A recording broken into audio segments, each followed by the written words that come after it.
Alex pressed his face against the cold metal wall of the transport ship. Through the small window, he could see the moon below, gray and dead, covered in dust and rock. The boy was 10 years old, but he had learned not to cry. Crying did not help. Crying did not bring anyone back. 2 weeks ago, Alex had been on Earth in a small town near the mountains.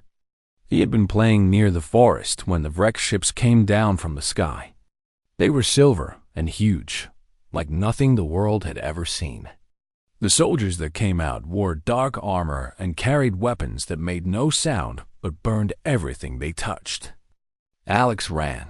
He ran faster than he had ever run in his life. But the wrecks were fast too. One soldier grabbed him by the arm, and that was the end.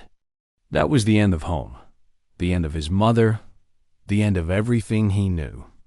The wrecks did not hurt him on the ship. They did not seem interested in him at all. The captain of the transport was a tall creature with gray skin and 4 arms. His name was Commander Crow. He had looked at Alex once, the way a human might look at a bug on the ground. Not with anger, but with no feeling, no care, just the thing that was there. The wreck's captain spoke into a communication device. His voice was harsh and clicking, like metal scraping metal. Alex did not understand the words, but he understood the meaning. The boy was not important. The boy was just cargo. When the transport landed on the moon, soldiers dragged Alex out onto the surface. A protective suit covered his body. The gravity felt heavy here, heavier than Earth. His legs ached under the weight as they walked across the gray dust toward a large structure built into the side of a mountain. The mining facility was huge and cold. The walls were metal, and the air smelled like burning. They put Alex in a cell with no window. There was a metal bench and a small hole in the corner that was meant to be a bathroom. The door was made of bars, made of something harder than steel. 3 days later, they took him to work. The facility had many prisoners. Alex saw creatures of all kinds as the guards moved him through the halls. Some were small and gentle-looking. Others were large and angry. The guards used electric prods to move them around. The creatures did not fight back. They had learned not to fight back. They put Alex to work with an old creature called Zix. Zix had a body like a soft blob, and his skin was blue-gray. His eyes were large and sad. He had been in the facility for 5 years. He did not speak much, but he was kind to Alex. He showed the boy which rocks to move and which to avoid. He gave Alex part of his food at night when the guards were not looking. The first week was the hardest. Alex's hands became raw and bloody from the rough work. His back hurt all the time from bending and lifting. His muscles shook from being tired. The other prisoners ignored him. In this place, you did not make friends. Friendship meant pain when your friend was beaten or taken away. On the 8th day, a large creature came to Alex during work. It was called a thorn, and it was mean. The thorn had purple skin and long arms with claws at the end. It was twice the size of Alex and 3 times as strong. The creature pushed Alex to the ground. The thorn wanted Alex's food. It was that simple. In this place, the strong took what they wanted from the weak. Alex could have let it happen. He could have given up his food and hoped the creature would go away. But Alex thought about his home. He thought about his mother's face. He thought about Earth, where humans were supposed to be smart and tough. Alex moved fast. He picked up a rock and threw it at the thorn's face. The creature roared and came at him with its claws out. Alex rolled to the side and grabbed the thorn's arm. He held on tight and bit down as hard as he could. His teeth went into the creature's skin, and the thorn screamed. Alex did not let go. He bit harder. The thorn threw him across the ground, and Alex's head hit metal. For a moment, everything was black. When Alex could see again, the thorn was gone. Six was helping him stand up. Blood was on Alex's face, and his arm was badly hurt, but he was still alive.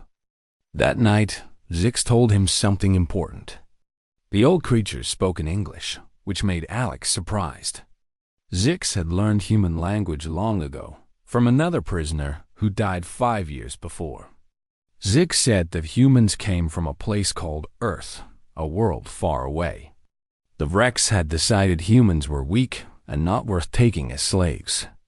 They only took Alex because he was in the wrong place at the wrong time. The Vrex did not think humans could survive in space. They did not think humans were dangerous. Zix said this was a mistake. The next morning, Commander Krell came to see Alex. The captain stood and looked at the boy for a long time. He said something in the clicking language. 2 guards grabbed Alex and took him to a small room with no other prisoners. For 5 days, they kept him alone. They gave him water and hard food. They watched him from a window in the door. Sometimes they made him run in place until he could not run anymore. Sometimes they made him solve puzzles with blocks and shapes.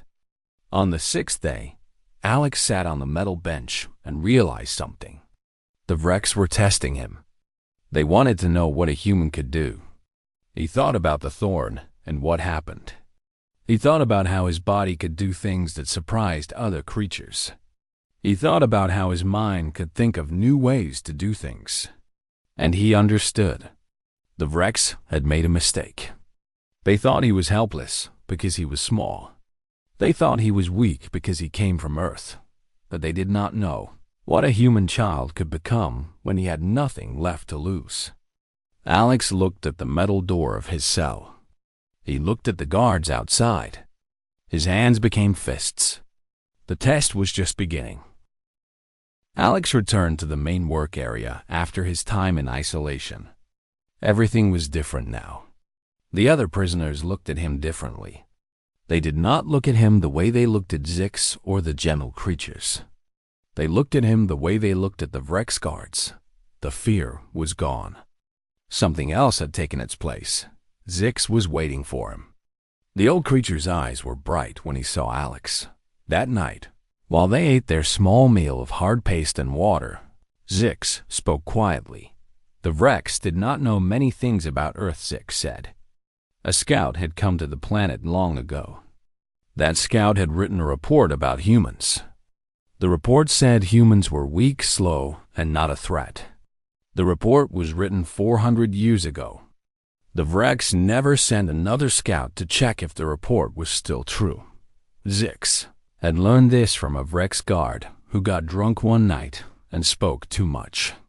The guard said the Vrex believed Earth was a dead end of a world. Nothing important lived there. Nothing important ever would. This was the lie that kept humans alive. Alex listened to Zix talk about Earth. The old creature described green forests and blue water. He spoke about animals that were not as big as a Vrex, but were still dangerous. He spoke about how humans built cities and machines, how they created art and music. Then Zix stopped and looked at Alex with his large, sad eyes. He said something that made Alex think very hard. Zix said that the Vrex measured strength in only one way. Strength was size and power and speed. But humans measured strength in different ways. Humans were strong because they did not give up. Humans were strong because they could use their minds. Humans were strong because they could survive things that should kill them. Alex began to watch everything after that dot. He watched how the guards moved through the facility. He learned their schedule. Every morning at the same time, the guards changed shifts. For exactly 3 minutes, there were fewer guards in the main work area. At midday, the water systems were flushed, and the pipes made loud sounds that covered other noises. At night, the security cameras pointed at the main area and the sleeping chambers, but not at the storage rooms in the back. He found tools in the storage area. Broken pieces of metal, a piece of wire, things the Vrex had thrown away. Alex took these small things and hid them in cracks in the walls. During the day, he moved rocks and minerals. At night, He used the hidden tools to work the wires and metal into new shapes. He made a knife. He made a tool that could open the old locks on the storage boxes. He made a hammer from a piece of metal and strips of cloth that he pulled from his own uniform. Zix watched and said nothing. But Alex could see approval in the old creature's eyes. Commander Krell continued to come to watch Alex work. The captain began to bring other prisoners and even some Rex guards. He made Alex run across the work area as fast as possible. He made Alex push heavy containers. He made Alex solve problems that had no easy answers, and Alex did all of these things. Sometimes he failed, but he never refused. He never complained. He never asked for help. One day, a container of radioactive material began to leak. The warning lights turned red, and the alarm started to sound. The guards moved to stop the leak, but it was in a narrow space that was hard to reach. 2 guards tried, but neither could fit far enough into the space to close the valve. Alex saw the problem. He saw the shape of the space and the position of the valve. He raised his hand and pointed. The guards looked at him like he was crazy. But Krell was watching. Krell told them to let Alex try. Alex moved quickly into the small space. His small body fit where the guards could not. He found the valve with his hands and turned it hard. The leak stopped. The alarm stopped. When Alex came out of the space, there was green dust on his clothes. He had touched the radiation, but he had done what needed to be done. That night, Zix told him something new. An older human was in the facility. His name was Marcus. He had been a soldier on Earth before the Vrex took him. Marcus was being held in a separate area where the heavy work was done. He had been trying to plan an escape for a long time, but he had no way to make it work. Marcus had seen what Alex did when the Thorn attacked. Marcus had watched Alex solve problems that made other creatures fail. Marcus believed that Alex was the key to getting everyone out. Zix said that if Alex wanted to try, he had to understand something first. People would die. Maybe Alex would die too. The Vrex did not let prisoners escape. They would fight to keep them. But Zix also said this. If they did nothing, they would all die here anyway. Just slowly. One day at a time. Until there was nothing left. Alex sat in the dark and thought about this. He thought about his mother. He thought about Earth and green forests. He thought about all the prisoners in the facility who worked every day for no reason except that the Vrex said they had to. He told Zix that he wanted to meet Marcus. 3 days later, they were together in the storage room during the brief time when guards were not watching. Marcus was a tall man with hard eyes. He had scars on his body from old battles. Marcus looked at Alex and nodded. He said the boy had the look of a killer, not because he was mean, but because he was willing to do what needed to be done. Marcus began to show Alex things. He taught Alex how to move so guards would not notice. He taught Alex pressure points on different creatures' bodies where a small hit could do big damage. He taught Alex how to hide his strength so that creatures would not fear him until it was too late. Most importantly, Marcus told Alex about the escape plan. There was a supply ship that came to the facility every 7 days. It carried food and water and fuel from another station. Inside that ship was the key to freedom. If they could reach the ship and control it, they could leave. But first, Alex had to do something that would make that possible. He had to win a test. Commander Krell had announced it already. In 2 weeks, there would be a contest. Alex would fight a trained Vrex warrior in front of all the prisoners and all the guards. The contest would prove once and for all what humans really were. Krell had bet his own money on the outcome. He had bet that the human child would die in the first 30 seconds. Marcus taught Alex how to fight. But even Marcus said the truth. A Vrex warrior was bigger. It was stronger. It was faster. By every measure that mattered in the galaxy, Alex could not win. But Marcus also said something that changed everything. Sometimes, the weakest thing is also the most dangerous. Sometimes the animal that has nothing left to lose is more powerful than anything with armor and weapons. Sometimes, the honey badger eats the lion. Alex trained every day. His body became harder. His hands became tougher. His mind became clearer. He thought about his mother. He thought about Zix. He thought about all the prisoners who would be watching. When the day of the contest came, Alex was ready. The arena was built in the center of the facility. It was a large circular space with walls made of heavy metal plates. The Vrex guards had moved all the prisoners into the upper areas where they could see. Row after row of creatures from 100 different worlds stood watching. Above them, in a box made of thick glass, sat Commander Krell and the other Vrex officers. Krell looked happy.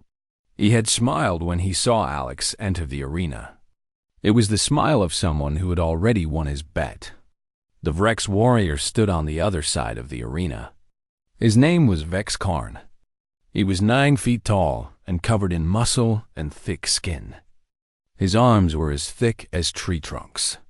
He wore armor made of a metal harder than anything on Earth. His weapon was a large hammer made of the same material. Vex Karn looked at Alex and made a sound like a laugh. It was the sound of something that knew it was going to win. The warrior did not even look ready to fight. He looked like he was about to pick up garbage from the ground. Marcus stood in the crowd with the other prisoners. He watched Alex without showing any feeling on his face. But he had said one more thing before the contest started. He had said that everything they had worked for was about to begin. Win or lose, things would change today. A Vrex official stood in the center of the arena. He raised a tool that made a loud noise, and the contest began. Vex Karn walked toward Alex like he was walking to his dinner. There was no hurry. There was no fear. There was only the certainty that what came next would be simple. Alex did not wait. He ran at Vex Karn full speed. The warrior was surprised. Alex could see it in how Vex Karn's body moved. Humans were supposed to be scared. Humans were supposed to try to run away or surrender. Humans were not supposed to attack. Vex Karn swung his hammer down to crush Alex like an insect.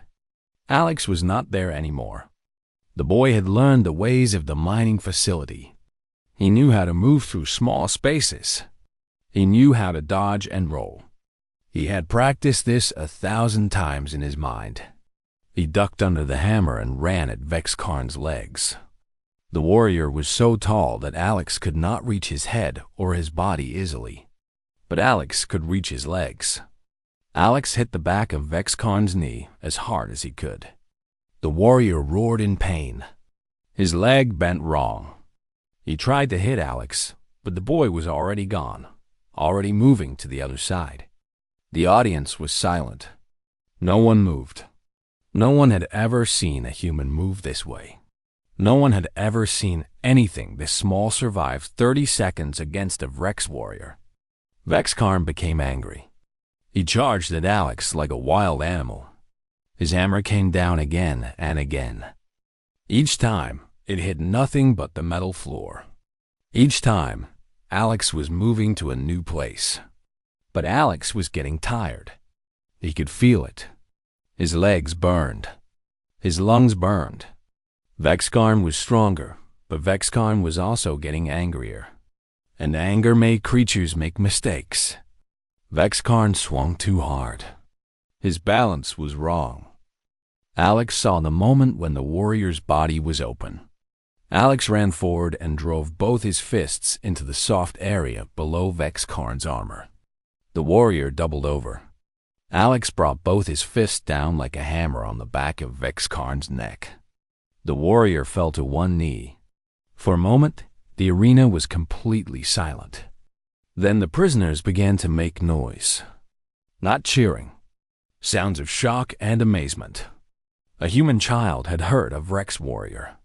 A human child had made a creature of 9 feet fall. Vex Karn got back up. He was hurt now. He was angry and hurt and starting to understand that this was not going to be simple. The fight went on for 3 more minutes. 3 minutes that felt like 3 hours. Alex got hit twice hard. One blow made his entire side go numb. Another blow made blood fill his mouth. But Alex kept moving. Alex kept hitting. He hit the joints. He hit the places where armor did not cover skin. He hit with everything he had left. Vexkarn could not catch him. Vexkarn could not stop him. The warrior began to understand that he was losing. Finally, Alex saw his chance. Vexkarn was tired now. The warrior was moving slower. His breath was loud and heavy. Alex waited for the right moment. When it came, Alex moved faster than he had ever moved in his life. He jumped onto Vexkarn's back. He reached around the warrior's neck and held on tight. Vexkarn thrashed and threw his body around.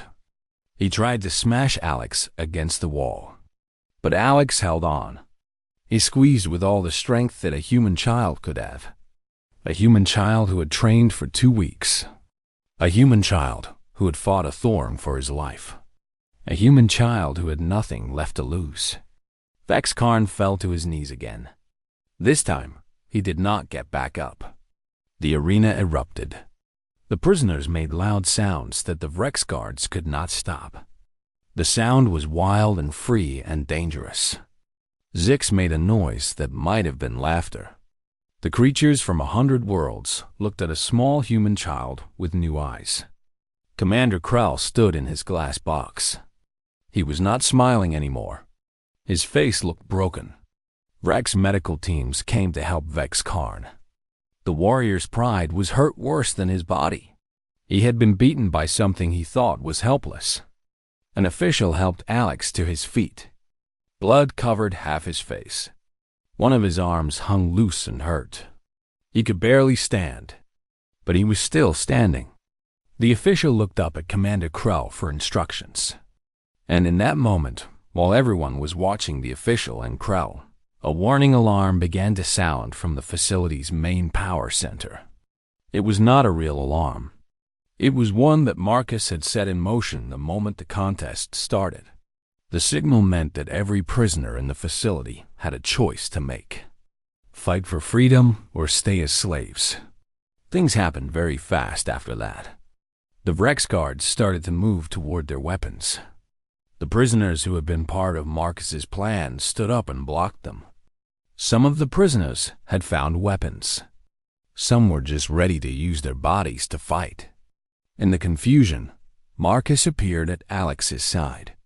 The soldier pulled the boy up and said one word, "Run." They ran toward the landing platform where the supply ship was waiting. Behind them, the facility was breaking apart. Prisoners were fighting guards. Vrex weapons were making noise. The smell of burning filled the air. Alex did not feel pain anymore. He felt only forward motion. He felt only the need to reach the ship. Zix was there, waiting by the ship's ramp. The old creature's eyes were full of something that might have been hope. All they had to do now was get into the sky before the Vrex locked down the facility. All they had to do was fly away from this place of pain and metal and death. All they had to do was survive long enough to reach home. The supply ship was old and made of metal that was worn from many years of use. It was not built for speed, but it did not need to be. It only needed to be fast enough to leave the moon's gravity. Marcus moved through the ship with the purpose of a soldier. He had been in military places before. He knew how ships worked. He went to the pilot station and began pressing buttons and switches. The engines of the ship woke up with a sound like an animal stretching. Alex went with the other freed prisoners to the hold. There was room for maybe 50 creatures, but there were over 100 who had run for the ship. They packed in tight, standing body to body. The air became hot and thick. Zix put a hand on Alex's shoulder. The old creature was smiling in the way that creatures smile when they have no hope but are trying anyway. Around them, Creatures from a dozen different worlds stood together for the first time. A morphin next to a thorn. A small flying creature next to a massive rock being. All of them slaves. All of them now free, or trying to be. The ship shook. Vrek's weapons were firing at it. Marcus's voice came through the communication system. He told everyone to hold on to something. The ship was going to move fast. The ground moved under them. The gravity did something strange as the ship tried to get away from the moon. Prisoners fell. Some were crying. Some were making sounds that their kind made when they were afraid. The ship shook again. This time, it was worse. One of the weapon blasts had hit the back of the ship. Alarms started to sound. Red lights blinked in the hold. Then the ship moved upward with a force that pushed everyone down. The engines were at full power now. The moon was getting smaller below them. They were going to make it. But in the pilot area, things were different. Commander Krell had followed them to the landing platform. The captain was not running. He was walking toward the ship like he had all the time in the world. Vrek's soldiers came with him, their weapons ready. Marcus saw them coming through the window. He started to close the ramp. But Krell jumped onto the ramp just before it shut all the way. The captain had made it on board. Marcus heard the impact. He knew what it meant. There was a Vrek's captain on his ship. This changed everything. He thought about running the ship through the facility to destroy it. But that would trap everyone inside. It would kill the escaped prisoners who were still fighting the guards. He thought about putting the ship down to fight Krell, but Vrek's soldiers were everywhere. There was no way to win. He needed a distraction. Marcus used the communication system to talk to Alex. He told the boy to come to the pilot area. He told the boy to come alone and to bring something heavy that he could use as a weapon. Alex found a piece of pipe. It was heavy and solid. He gave it to Zix and told the old creature to look after the others. Then he moved through the ship toward the front. The pilot area was a small room with screens that showed the outside space. Marcus was there, and Krell was there. Krell had a weapon in his hand. It was a small device that made red light. One shot from it would burn a hole through a body. Krell looked at Alex and made that sound like a laugh again. But this time, the laugh was different. This time, it was the laugh of something that was hurt and angry and ready to hurt back. Krell said something in his clicking language. Marcus translated it quickly. The captain said that he was going to burn Alex slowly. He was going to make it hurt. He was going to take the boy back to the facility and study him until he understood what he had done wrong. But Krell would do worse to all the people on this ship. He would do worse to all the slaves who tried to escape.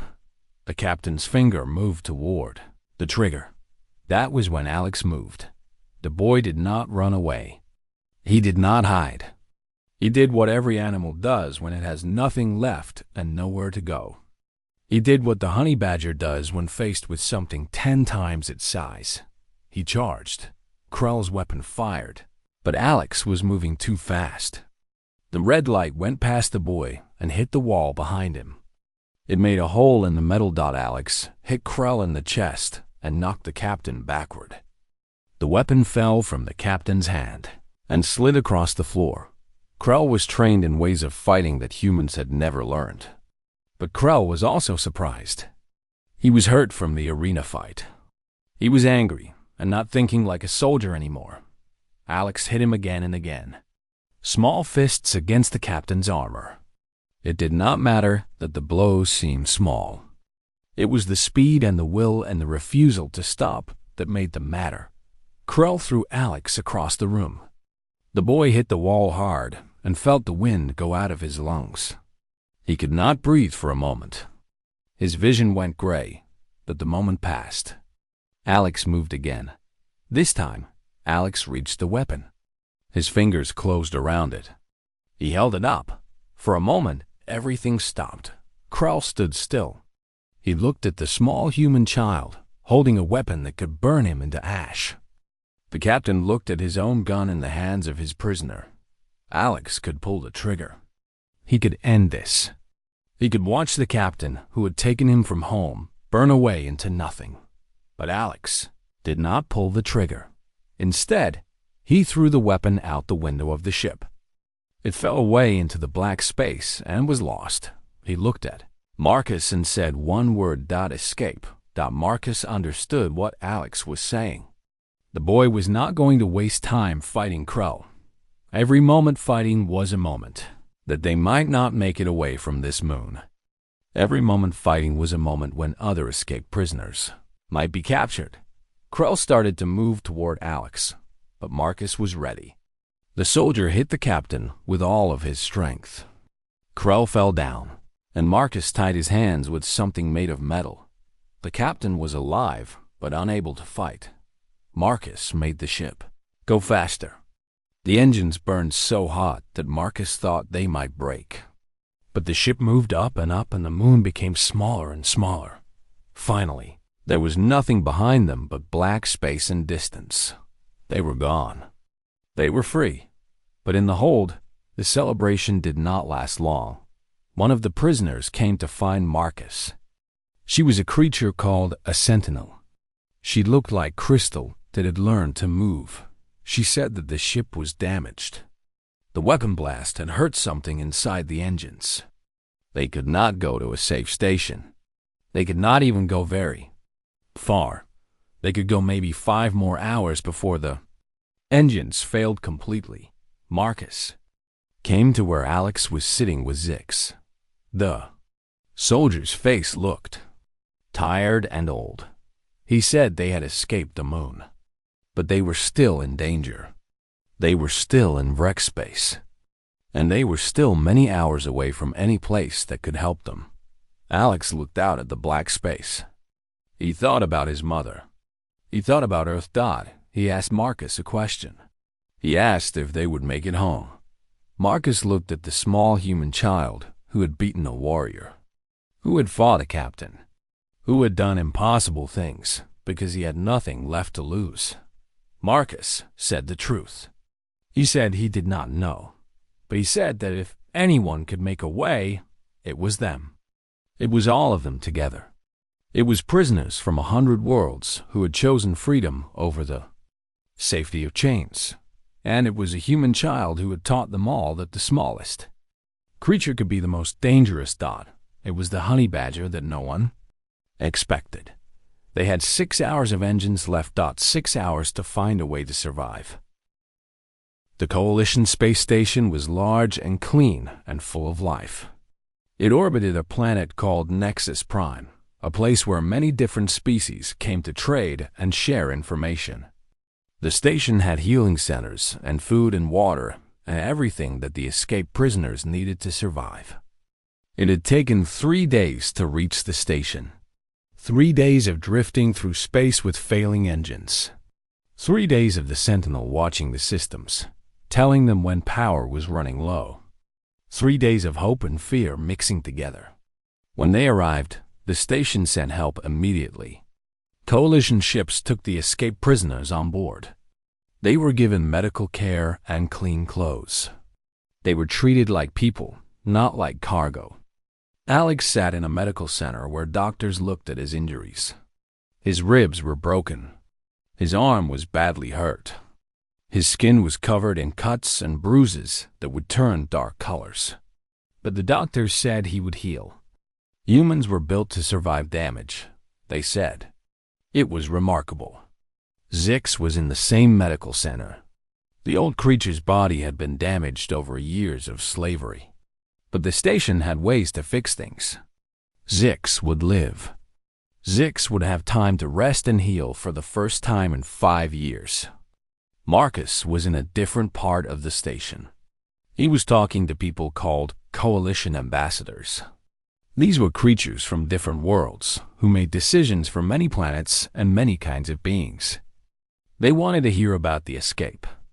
They wanted to hear about the facility and the wrecks. They wanted to hear about a human child who had done things that should not have been possible. And Marcus told them everything. The story spread through the Galactic Coalition like fire through dry wood. By the second day, every station and every planet in Coalition space knew about what had happened. A human child had been taken as a slave by the Vrex. A human child had fought and won against a trained warrior.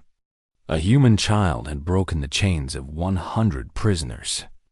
A human child had proven that humans were not weak. Humans were not simple animals. Humans were dangerous. The Vrex Empire received the report with shock. Their own records showed that the facility had been destroyed. The commander had been captured. Over 100 prisoners had escaped. And at the center of it all was a single human child. The Vrex military leaders did not understand. Their theories about humans had been built on reports that were 400 years old. They had based their actions on information that was wrong. The Galactic Coalition demanded that the Vrex release all human prisoners. The demand came with the weight of many worlds behind it. The Vrex could not say no. But the Vrex also sent a message back. They said that the Coalition should be careful with humans. Humans were not the simple creatures they had believed. Humans were capable of things that defied normal understanding. Humans were dangerous. It was not a warning spoken in fear. It was a warning spoken in respect. 3 weeks after the escape, a woman came to see Alex. Her name was Eleanor, and she was a Coalition ambassador. She was human. She came from Earth. Eleanor looked at Alex for a long time. Then she smiled. She said she had been waiting for this day. She said that Earth had always had humans who were stronger than they seemed. She said that it had taken someone like Alex to show the galaxy the truth. Eleanor told Alex that Earth would soon be contacted by the Galactic Coalition. Earth would be offered a place among the worlds. Earth would be shown as a place where humans came from.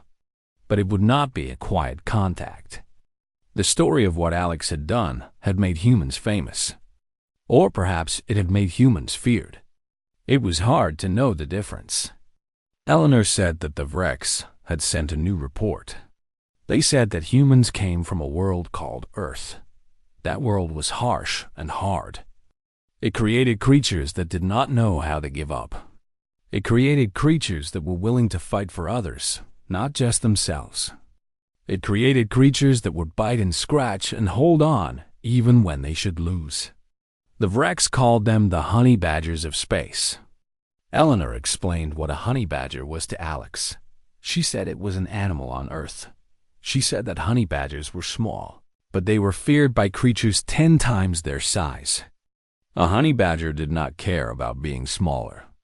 A honey badger did not care about being outnumbered. A honey badger would fight anything that threatened it or that it loved.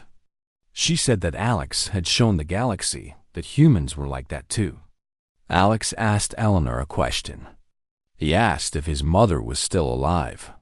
He asked if she knew what had happened to the people from his town. Eleanor's face became sad. She said that she did not have that information. But she said that the Coalition would help find it. She said that Alex's mother would want to know that her son was alive and free. She said that Alex had changed the course of human history. A few days later, Zix came to sit with Alex. The old creature moved slowly, but with less pain than before. Zix's blue skin seemed brighter now that he was not living in darkness. Zix said that he was going to return to his own world. He said that he had family there who believed he was dead. He said that Alex had given him more than freedom. Alex had given him a chance to live the rest of his life with meaning. Zix put a hand on Alex's shoulder. He said something in his own language and then in English. He said the word for brother. He said that Alex was his brother, not by blood, but by the will to survive and the will to help others survive. A message came to the station 3 weeks later. It was from Earth. It was from Marcus. Marcus had traveled to Earth ahead of the official Coalition ships. He wanted to warn humanity about what was coming. He wanted to prepare the world for contact with the galaxy. He had found Alex's mother. She was alive. She was waiting. The message was simple. It said that Earth's fate had changed. The day of hidden Earth was over. The day of human strength coming into the light had begun. And it had started with a small boy in a cell on a dying moon, who had decided that he would not break no matter what the Vrex believed about his weakness. 3 months later, Alex was on a transport ship heading toward Earth. His injuries had healed. His mind was stronger than his body now. He had seen things that other children would never see. He had done things that warriors twice his age could not do. He looked out the window at the stars. Somewhere out there, other humans were learning about what Alex had done. They were learning that humans could survive in space. They were learning that humans could fight and win against creatures that should have beaten them. They were learning to be afraid of the Vrex instead of the other way around. Eleanor stood beside him at the window. She told him that his life would be difficult. She said that humans would want to make him a symbol. Some would want to use him. Some would fear him because of what he represented. But Eleanor also said that Alex had given his people a gift. He had given them the knowledge that they were not weak. He had given them the proof that small and smart and determined could be big and strong and cruel. Eleanor said that the Vrex had made a report that was 400 years old. They had made a decision based on that old information. They had underestimated humans because they believed in a lie. But lies do not last forever. The truth had a way of breaking free, like a honey badger from a cage. The truth had a way of changing everything. Alex watched Earth grow larger in the viewport. He saw clouds and water and continents of green. He saw the world that the Vrex had never taken seriously, the world that had created him. The transport ship moved toward the landing zone. Down below, humans were waiting. His mother was waiting. A world was waiting to learn that one of their children had done the impossible. And somewhere in the Galactic Coalition, ambassadors were writing reports. They were writing about humans. They were writing about Earth. They were writing that this world should never be underestimated again. The honey badger had shown its teeth, and the galaxy would never forget.